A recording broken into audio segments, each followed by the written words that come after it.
السلام علیکم ورحمۃ اللہ وبرکاتہ نحمده ونصلي على رسوله الكريم اما بعد فاعوذ باللہ من الشیطان الرجیم بسم اللہ الرحمن الرحیم ورتل القرآن ترتیلا۔ کیسے ہیں آپ سب؟ امید کرتی ہوں کہ سب خیر و عافیت سے اور ایمان کی بہترین حالت میں ہوں گے انشاءاللہ۔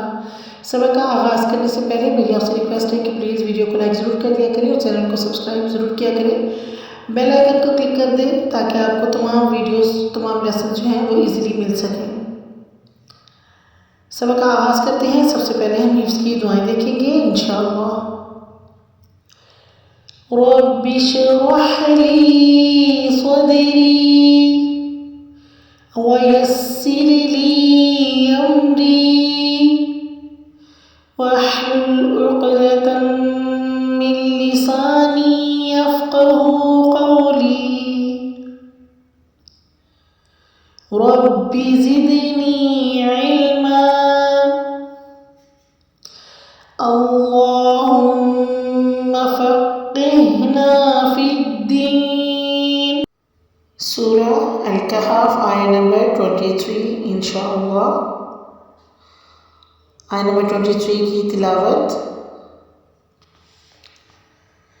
وَلَا تَقُولَنَّ لِشَيْءٍ إِنِّي فَاعِلٌ ذَلِكَ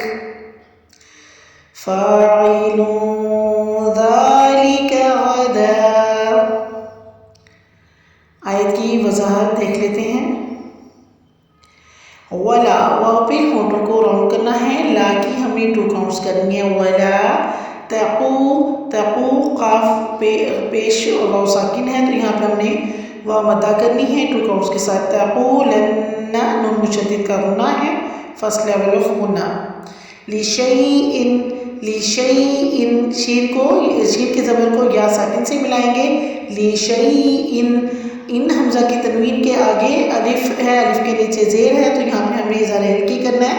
لشیء انی، نون مشدد کا غنہ ہے اور یا ساکن ہے۔ انی 2 کاؤنٹس کے ساتھ یا ساکن پڑھیں گے۔ فاعل، یہ فاعلن ہے لیکن آگے دال آ رہا ہے جو کہ اخفا کے حروف میں سے، تو یہاں پہ ہم نے لام کی تنوین پہ اخفا کرنا ہے۔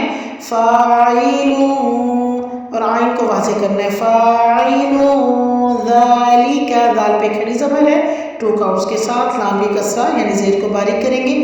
غدا میں ہم نے ایک زبر کو پڑھنا ہے اور ایک کو چھوڑ دینا ہے، زبر تنوین کا وقف۔ لفظی ترجمہ دیکھ لیتے ہیں۔ ولا اور نہ، تقولن ہرگز آپ کہیں، لشیء کسی چیز کے لیے، انی کے بے شک میں، فاعل کرنے والا ہوں، ذالک یہ، غدا کل۔ محاورہ ترجمہ دیکھ لیتے ہیں۔ اور ہرگز ہرگز کسی کام پر یوں نہ کہنا کہ میں اسے کل کروں گا۔ امید کرتی ہوں کہ سبق آپ کو اچھے سے سمجھ میں آئے گا۔ بہت چھوٹی آیت ہے اور سبق کے اکارڈنگ ہم نے ایک ہی آیت کا ترجمہ بھی کیا، اس کا لفظی ترجمہ بھی کیا ہم نے، اور آیت کی وضاحت بھی کی۔ اپنی دعاؤں میں یاد رکھیے گا۔ بارک اللہ فیکم، جزاکم اللہ تعالی خیرا کثیرا، والسلام علیکم ورحمۃ اللہ وبرکاتہ۔